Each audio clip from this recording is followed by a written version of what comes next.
महाराष्ट्र के बलदियाती इंतखाबात के नताइज के दौरान बीएमसी इंतखाबात में वोटों की गिनती का अमल जारी है। इसी बीच मुंबई के टावर इलाके में वाक़ शिवसेना भवन में पार्टी कारकुनों ने जश्न मनाया। कारकुनों ने नारे लगाए और ढोल ताशों के साथ खुशी का इजहार किया, जबकि हतमी नताइज का इंतजार बदस्तूर जारी है।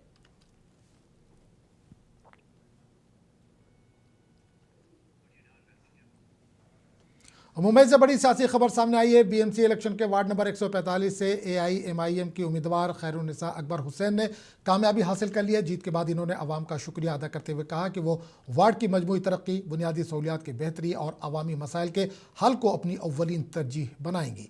खैरुन्निसा अकबर हुसैन ने वादा किया कि वो बिला तफरीक अवाम की खिदमत करेंगी और इलाके को तरक्की की नई राह पर गामजन करेंगी। मजलिस इत्तेहादुल मुस्लिमीन के जोरदार एंट्री मुंब्रा में भी हुई है। यहाँ 5 उम्मीदवारों ने कामयाबी हासिल की है।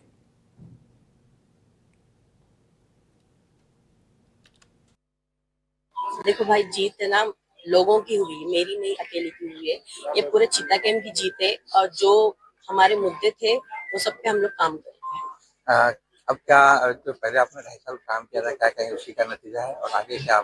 जो 2.5 साल हम लोग ने काम किए थे ना, उसके बाद और खराब हालत हुए हमारे चित्ता कैंप के। तो सबसे पहले वो सब नाले, गटर, पानी वगैरह करके उसके बाद में जो लोगों के परेशानी है, जो मसले हैं वो हल करें। आप महिला हैं तो किस तरह महिलाओं के लिए भी आप देखो, जो मेरे से महाराष्ट्र के बलदियाती इंतखाबात के नताइज सामने आ रहे हैं। जालना से आज़ाद उम्मीदवार श्रीकांत बांगरकर ने कामयाबी हासिल की। श्रीकांत वही शख्स हैं जो गौरी लंकेश कत्ल मामले में मुलजिम रह चुके हैं। इनकी जीत के बाद सियासी हलकों में बहस तेज हो गई और इंतखाबी सियासत में मुजरिमाना पस मंज़र के उम्मीदवारों पर एक बार फिर सवालात उठने लगे हैं।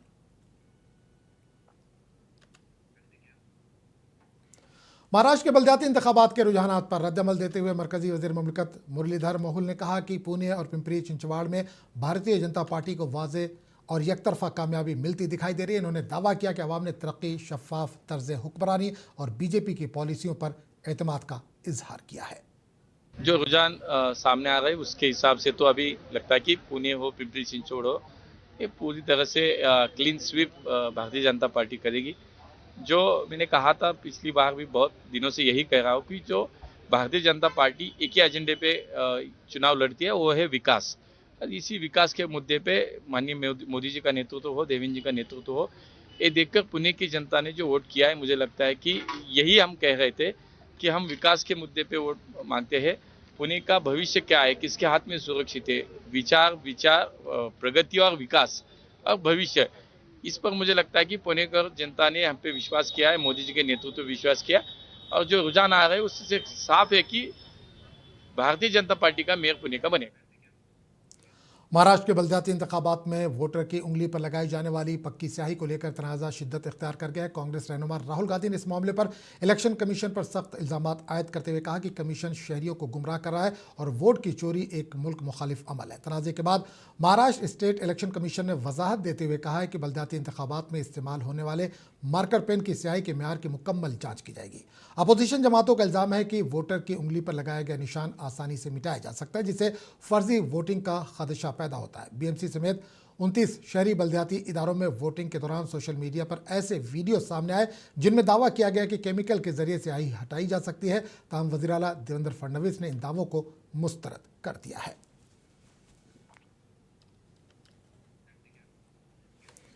स्टार्टअप इंडिया के 1 दहाई मुकम्मल होने के मौके पर वज़ीर आज़म नरेंद्र मोदी ने खुसूसी तकरीब में शिरकत की और इस मौके पर स्टार्टअप की कामयाबियों और जदीद इख्तरात की नुमाइश देखी। वज़ीर आज़म ने नौजवान कारोबारियों की हौसला अफजाई की और कहा कि हुकूमत हर मुमकिन ताउन फराहम करती रहेगी ताकि जिद्दत और कारोबारी सोच को फ़रोग़ मिले।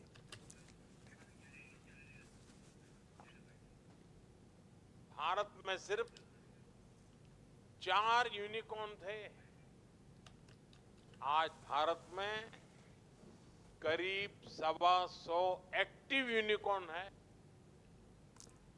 दुनिया भी आज इस सक्सेस स्टोरी को हैरानी से देख रही है। आने वाले समय में जब भारत की स्टार्टअप जर्नी की बात होगी तो यहां इस हॉल में बैठे कितने ही युवा खुद में एक ब्राइट केस स्टडी बनने वाले हैं। साथियों, मुझे ये देखकर और भी अच्छा लगता है कि स्टार्टअप इंडिया का मोमेंटम लगातार तेज हो रहा है। आज के स्टार्टअप यूनिकॉर्न बन रहे हैं, यूनिकॉर्न अपने आईपीओ लॉन्च कर रहे हैं, ज्यादा से ज्यादा जॉब क्रिएट कर रहे हैं। पिछले ही साल यानी 2025 में करीब 44,000 और नए स्टार्टअप रजिस्टर हुए हैं। ये स्टार्टअप इंडिया की शुरुआत के बाद किसी एक साल के सबसे बड़ा जंप है। ये आंकड़े इस बात के गवाह है कि हमारे स्टार्टअप इकोसिस्टम इनोवेशन और ग्रोथ को किस तरह ड्राइव कर रहे हैं। साथियों, मुझे बहुत खुशी है कि स्टार्टअप इंडिया ने देश में एक नए कल्चर को जन्म दिया है। पहले नया बिजनेस और नया वेंचर केवल बड़े बड़े घरानों के बच्चे ही लेकर आते थे, क्योंकि उन्हें ही आसानी से फंडिंग मिलती थी, सपोर्ट मिलता था। मिडिल क्लास और गरीब के ज्यादातर बच्चे केवल नौकरी का सपना देख पाते थे। लेकिन स्टार्टअप इंडिया प्रोग्राम ने इस सोच को बदल दिया।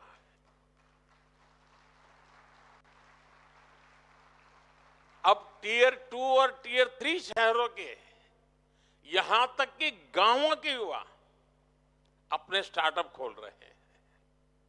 और यही युवा आज सबसे ज्यादा जमीनी समस्याओं का समाधान देने की लगातार कोशिश कर रहे हैं।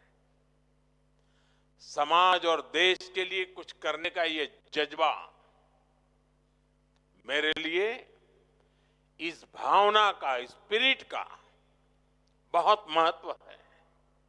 साथियों, इस बदलाव में एक बड़ी भूमिका देश की बेटियों की रही है। आज 45% से ज्यादा रिकॉग्नाइज्ड स्टार्टअप में कम से कम एक महिला डायरेक्टर या पार्टनर है। तमिलनाडु के जिला शिवगंगा से एक दिल को छू लेने वाली खबर सामने आई है। 52 साल सुनार मुरुगंदम ने अपनी बेटी कार्तिका के लिए पोंगल के मौके पर 3 दिन की मेहनत से नन्हे चांदी के बर्तन, चूल्हा, गन्ने और चम्मच तैयार किए। ये नन्हा सा पोंगल सेट महज तोहफा नहीं बल्कि एक बाप की मोहब्बत, खुलूस और दुआओं की अलामत है।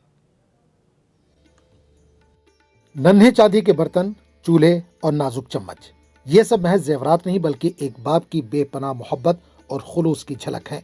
तमिलनाडु के जिला शिवगंगा के गांव चिदंबरनाथपुरम से ताल्लुक रखने वाले 52 साल सुनार मुरुगंदम ने अपनी बेटी कार्तिका के लिए पोंगल के मौके पर एक ऐसा तोहफा तैयार किया जो सिर्फ कीमती नहीं बल्कि जज्बात से भी लबरेज था। इन्होंने 3 दिन की मेहनत से 12.5 ग्राम चांदी में नन्हे पोंगल के 2 बर्तन, 2 चूल्हे, गन्ने, चम्मच और लकड़ियां अपने हाथों से तैयार की। 12 கிராம் 500 மில்லி எடையில் வெள்ளியில் கரும்பு, பொங்கப்பானை, அடுப்பு, கரண்டி, விறகு அனைத்துமே 12 கிராம் 520 மில்லி எடையில் செய்துள்ளேன்। மிகவும் கலைநயத்தோடு செய்துள்ளேன்। இதில் என்னுடைய கை வேலைப்பாடு।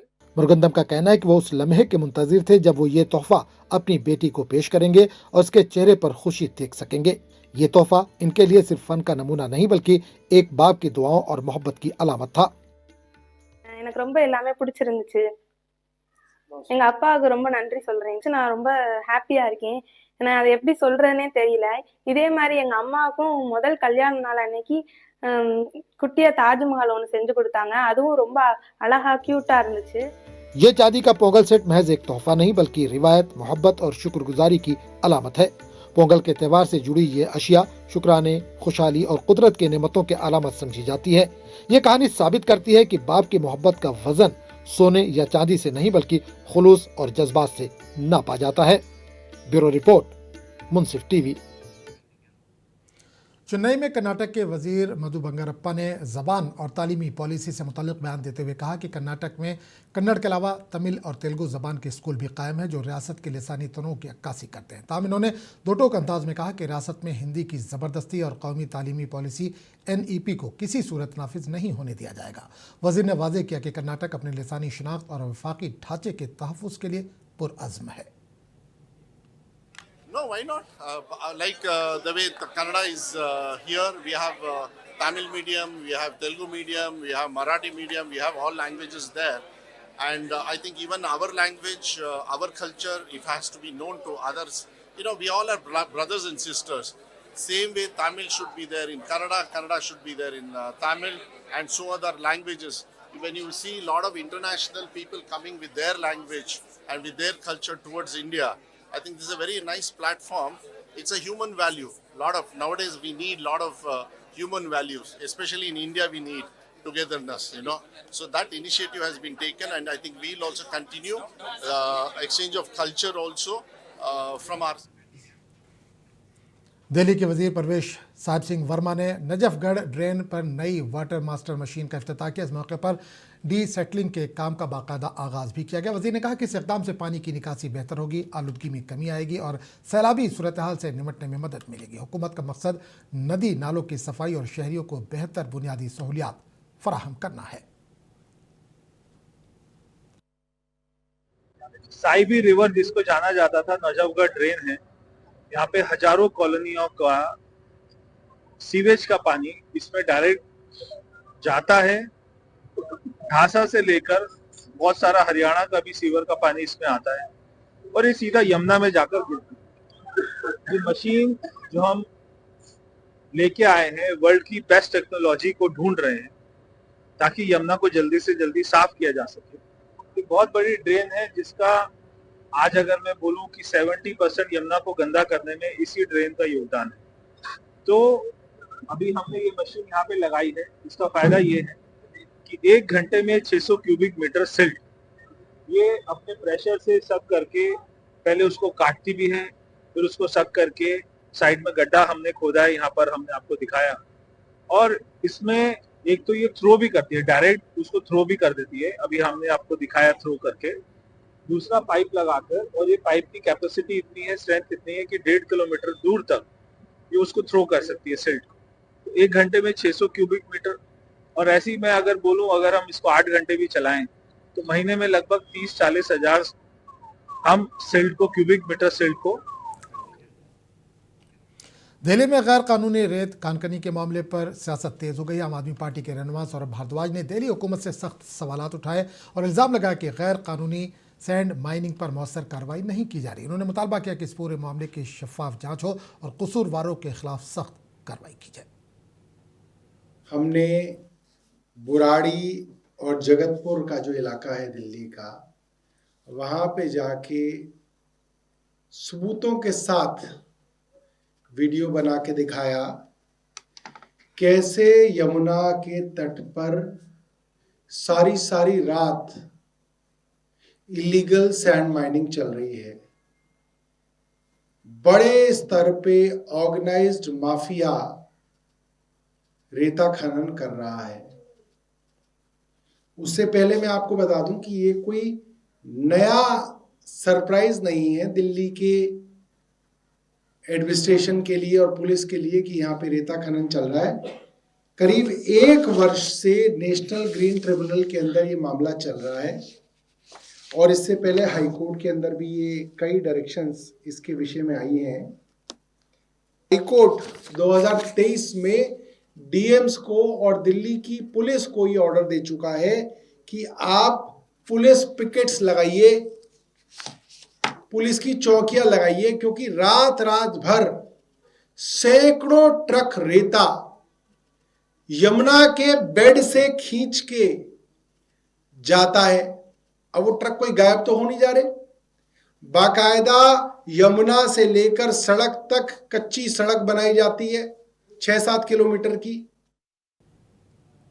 उत्तर प्रदेश के आगरा में मुगल शहंशाह शाहजहां की 371वीं बरसी के मौके पर सालाना उर्स जारी है। 3 रोज़ा उर्स की तकरीबात ताजमहल के तहखाने से शुरू हुई, जहां शाहजहां और मुमताज़ महल के मकबरे वाक़ हैं। इस मौके पर रिवायती रसूमात अदा की जा रही है और मुल्क व बैरून मुल्क से बड़ी तादाद में ज़ायरीन की आमद देखी जा रही है। मुगल शहंशाह शाहजहां की 371वीं बरसी के मौके पर सालाना उर्स जारी है। 3 रोज़ा उर्स का आगाज ताजमहल के तहखाने से हुआ, जहां शाहजहां और उनकी अहलिया मुमताज़ महल के मकबरे वाक़ हैं। इस मौके पर मकबरों पर गुलाब के पानी का छिड़काव किया गया और गुलाब की पंखुड़ियां सजाई गईं।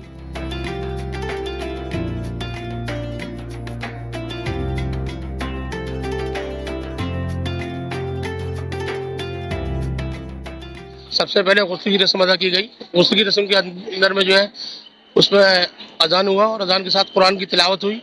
उसके साथ उर्स का आगाज हो गया। जो है देखिए, इतिहास और स्मृति दोनों समाज के लिए रीढ़ की हड्डी है। तो इस यहाँ से जो बात जाती है पूरी दुनिया के लिए मैसेज जाता है कि ये एक सौहार्द का माहौल है और सौहार्द के साथ साथ एकता और भाईचारे की मिसाल देता है। ये जो ताजमहल है ये मोहब्बत की निशानी और ये अमन का पैगाम देती है, आपस में भाईचारे का पैगाम देती है। और यहाँ आज 371वां उर्स का आगाज हुआ है, इब्तिदा हुई है। ये शाहजहां की डेथ एनिवर्सरी मनाई जाती है। इसका जो आगाज हुआ है वो अजान और तिलावत कुरान के साथ हुआ है और इंशाल्लाह ये 3 दिन तक चलेगा। कल भी 2 बजे से ताजमहल फ्री रहेगा आम पर्यटकों के लिए, आम नागरिकों के लिए, आम लोगों के लिए। और शनिवार को यानी सैटरडे के दिन सुबह से ताजमहल फ्री रहेगा।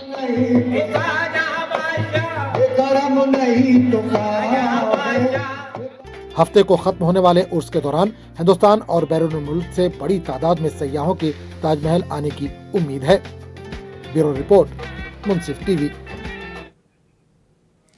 मगरबी बंगाल के मुर्शिदाबाद जिले में नेशनल हाईवे को मुजाहिरीन ने मुकम्मल तौर पर ब्लॉक कर दिया। ये एहतजाज झारखंड में एक मजदूर की मौत के खिलाफ किया जा रहा है, जिससे इलाके में ट्रैफिक बुरी तरह से मुतासर हुई। इस मौके पर कांग्रेस के सीनियर रहनुमा अधीर रंजन चौधरी ने वाक़े पर शदीद तशवीश का इजहार करते हुए कसूरवारों के खिलाफ सख्त कार्रवाई और मजदूरों के तहफ़्फ़ुज़ को यकीनी बनाने का मुतालबा किया। इंतज़ामिया मौके पर मौजूद है और हालात को काबू में करने की कोशिश की जा रही है।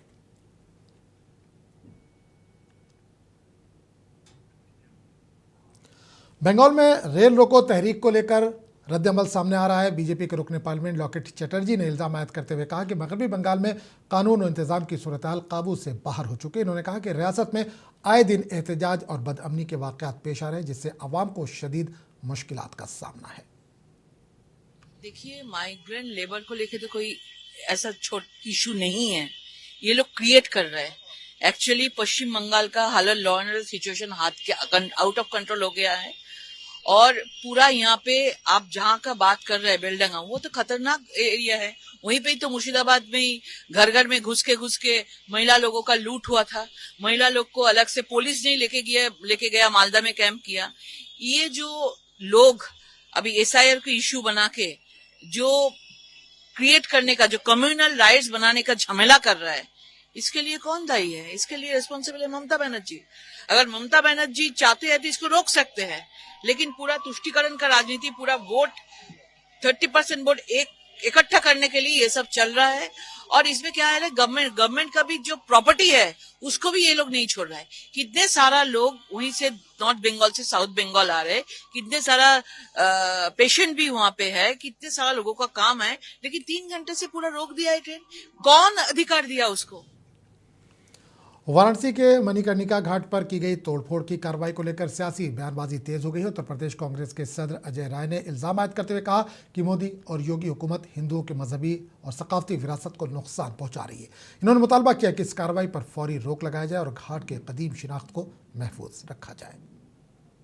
हिंदू धर्म की जो सबसे बड़ी विरासत है उसको पूरी तरीके से ये मोदी और योगी सरकार ध्वस्त कर रही है, ध्वस्त कर दिया। हम लोग पहले जब ये बात उठाते रहे कि बाबा विश्वनाथ के दरबार में जो इन्होंने एक कॉरिडोर के नाम पर वहां मॉल बना दिया है, मॉल, आधुनिक मॉल बना दिया और बाबा विश्वनाथ के दरबार में सैकड़ों मंदिरों को तोड़ा गया। जो हजारों साल पुराने मंदिर थे, हजारों साल पुराना हमारा वट वृक्ष, अक्षय वट वृक्ष, जिसका इस हिंदुस्तान के अंदर 3 वट वृक्ष का इतिहास रहा है उसमें एक को खत्म कर दिया, काशी विश्वनाथ, उसको पूरी तरीके से स्लाइस करके काट दिया गया। एक गौतम बुद्ध को जहां ज्ञान प्राप्त हुआ बोध गया, दूसरा काशी विश्वनाथ जो आज नहीं है, तीसरा जहां मोदी जी नमन करते हैं प्रयागराज संगम स्थान पर, दो बचे एक को खत्म कर दिया। हजारों हजार साल पुराना हिंदू धर्म की जो सबसे बड़ी विरासत है उसको पूरी तरीके से ये मध्य प्रदेश के रतलाम से बड़ी कार्रवाई की खबर है, जहां पुलिस ने एक ड्रग तैयार करने वाले कारखाने पर छापा मारकर 10.9 किलोग्राम एमडी मंशियात बरामद किए। इसके अलावा इस कार्रवाई में असलहा और चंदन भी जब्त किया गया। इस मामले पर वज़ीर आला मोहन यादव ने कहा कि रियासती हुकूमत मंशियात के कारोबार के खिलाफ सख्त कार्रवाई कर रही है और किसी भी कीमत पर ड्रग माफिया को बर्दाश्त नहीं किया जाएगा। उन्होंने वाज़ेह किया कि नौजवानों के मुस्तकबिल को बचाने के लिए ऐसी कार्रवाइयाँ मजीद तेज की जाएंगी। सभी प्रकार के नशे के लिए हमारी सरकार लगातार सख्त कार्रवाई कर रही है। हम भारत सरकार की केंद्रीय एजेंसियों के साथ भी संपर्क में रहते हैं। उनके और हमारे दोनों के बीच में इसी बात का तालमेल है कि हमारे राज्य के अंदर यद्यपि मध्य प्रदेश मध्य में होने से कई प्रकार के आवागमन की दृष्टि से अन्य राज्यों के लोग हमारे राज्य का मार्गों का उपयोग करते हैं, लेकिन मुझे इस बात की प्रसन्नता कि बीती कल भी हमने कठोर कार्रवाई करते हुए नशे के खिलाफ बड़ी उपलब्धि हासिल की। मेरी अपनी ओर से गुजरात के अहमदाबाद में करुणा अभियान के तहत पतंगबाजी के दौरान जख्मी होने वाले परिंदों के बचाव और इलाज के लिए बड़े पैमाने पर इंतजाम किए गए। रियासत भर में हजारों जख्मी परिंदों का इलाज किया गया, जिनमें से अक्सरियत को कामयाबी के साथ बचा लिया गया। तो अब देखिए खास रिपोर्ट, हमें दीजिए इजाजत, आदाब। गुजरात के अहमदाबाद में जख्मी परिंदों के बचाव और इलाज के लिए जामे इंतजाम किए गए हैं। पतंगबाजी के दौरान ये परिंदे जख्मी हो गए थे। बौद्धिक देव के वाइल्ड लाइफ केयर सेंटर में 227 जख्मी परिंदों का इलाज किया गया, जबकि रियासत भर में कुल 5,439 परिंदों का इलाज हुआ, जिनमें से 4,937 यानी 91% को कामयाबी के साथ बचा लिया गया। દર વર્ષે જેટલા પક્ષીઓ ઘાયલ થઈને ઉત્તરાયણના સમયગાળામાં આવતા હતા એના પ્રમાણમાં આ વર્ષે થોડાક ઓછા પ્રમાણમાં આવેલ છે, જે લોકોમાં અવેરનેસનું ઘણું મોટું કામ થયેલું છે કહી શકાય કે પબ્લિકની અંદર ઘણી બધી અવેરનેસ આવેલી છે અને પશુ પક્ષીને બચાવવા પાછળ તમામ અભિયાનો કાર્યરત છે એનો બહુ સરસ રીતે ફાયદો મળેલ છે। मुहिम की तारीफ करते हुए गुजरात के नायब वज़ीर आला ने एक्स पर ट्वीट किया और तमाम महकमों, डॉक्टरों और रज़ाकारों की तारीफ की, जिन्होंने परिंदों को बचाने का काम किया।